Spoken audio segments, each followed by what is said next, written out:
Hey, today we're going to have a conversation about heart rate variability.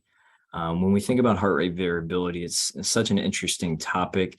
Gives us a lot of different information, and it is so valuable. We want to spend multiple sections on this, so we're going to break it into three parts. One today, the introduction. We're going to provide a couple different stories too to provide some context. Part two is going to be how it's measured and how we actually measure it, the measurement between heartbeats, and then how we can compare it to one another. And within that section, part two, we're going to talk about the importance of not comparing different devices, because the Whoop band, the Aura Ring, the Apple Watch, other devices measure it slightly different. We'll dig into that deeply.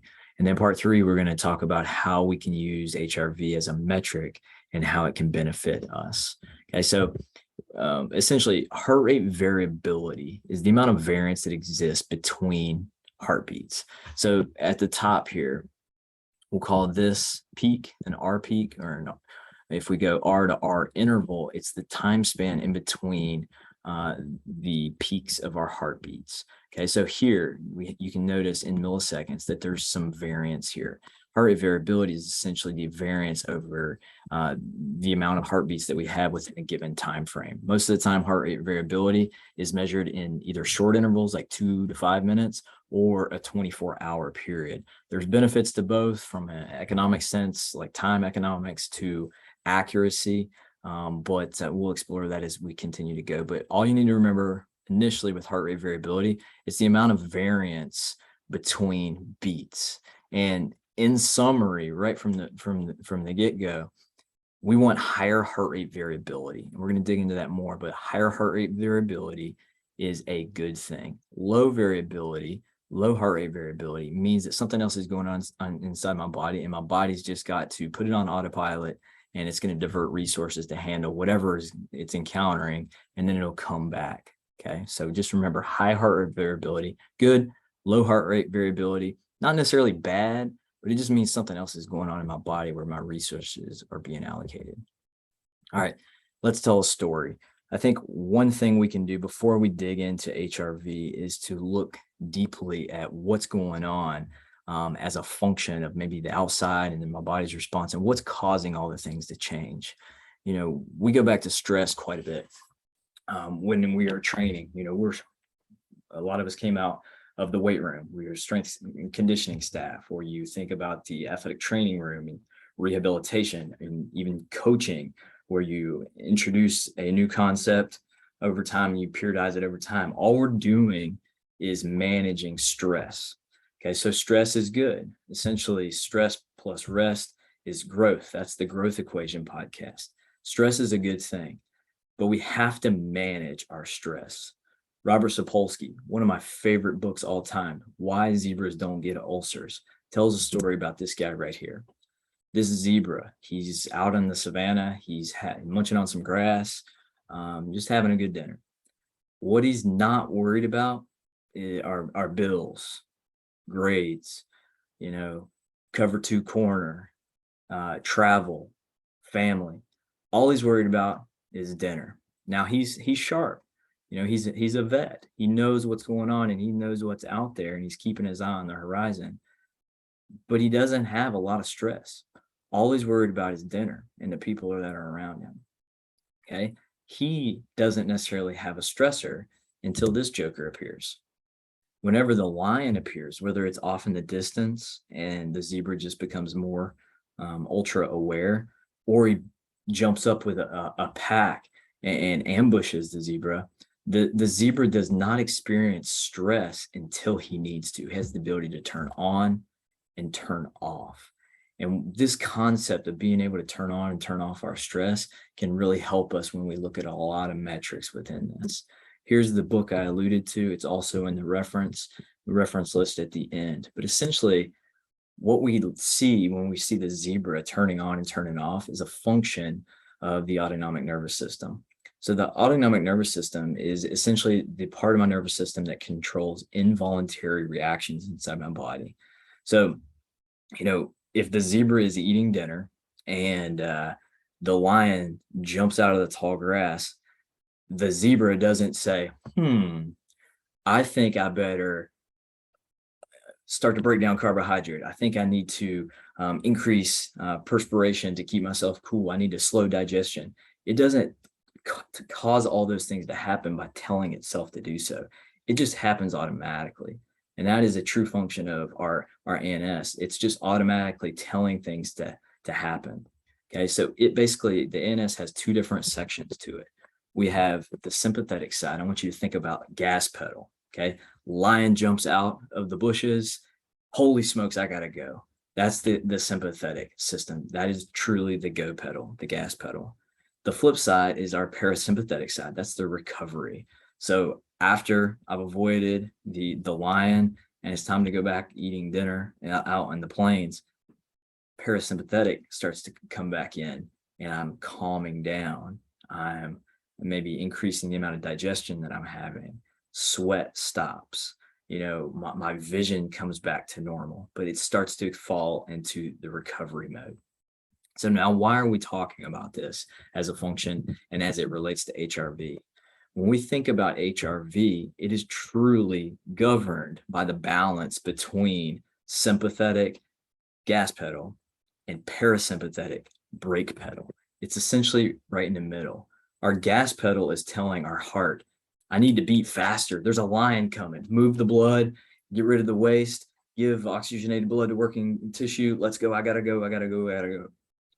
The parasympathetic side is actually doing the opposite. It's telling when everything is good to go and calm to slow down my heart, return body to normal working temperature, begin digestion, recover. Okay. HRV exists in the middle because our sympathetic side is telling our heart to beat fast. Our parasympathetic side is telling the heart to beat slow. Okay. So whenever we find ourselves in balance, meaning I'm eating dinner out on the plains and I'm not really worried about too much, there's really not a lot of dominance, either sympathetic or parasympathetic, really. So what you're going to have is the sympathetic side telling the heart to beat faster, parasympathetic side causing it to beat slower, and you're going to start to see some variability over time.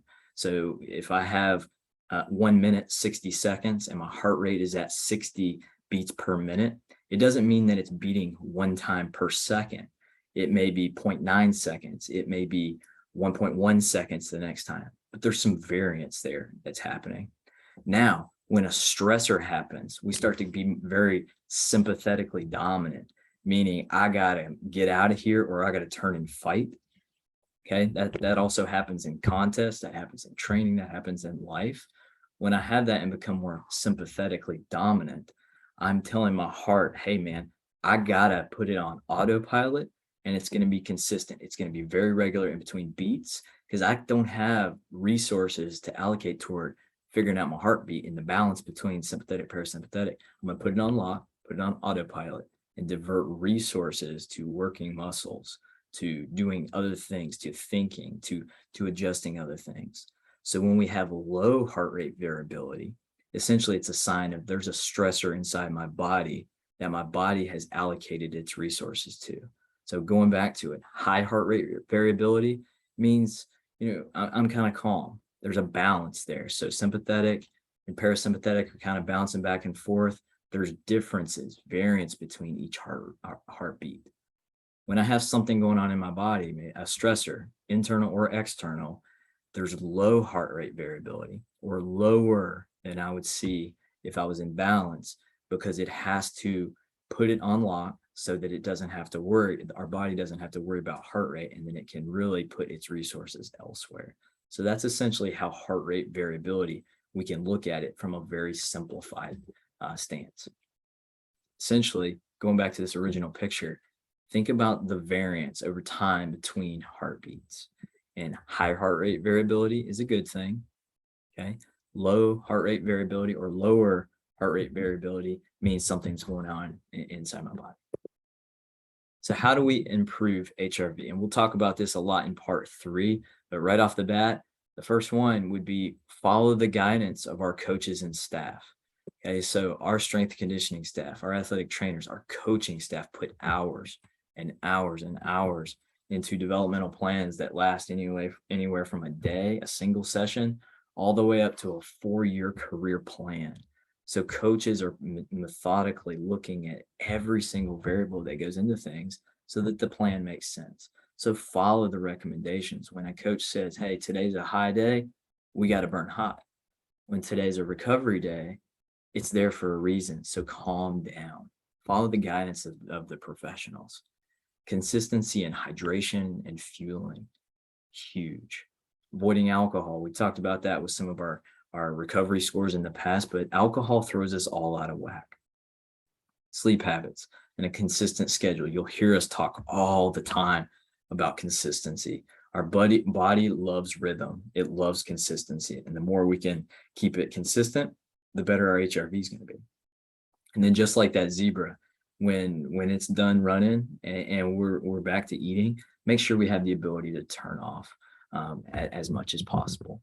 So with this, a little bit about HRV. It is a really good tool, as are all our metrics. It needs to always be taken with context. So don't just think about one metric being the end all be all. Think about everything with context, and be very wary of comparing one person to another, or even one device to another, because everybody exists with individual differences. If you want some more information, this comes directly from the Whoop podcast, but it's a really good listen, really easy listen, and it can go through a little bit more of this, and we'll talk about some more of their highlights as we go forward. Here's some references, and have a good day.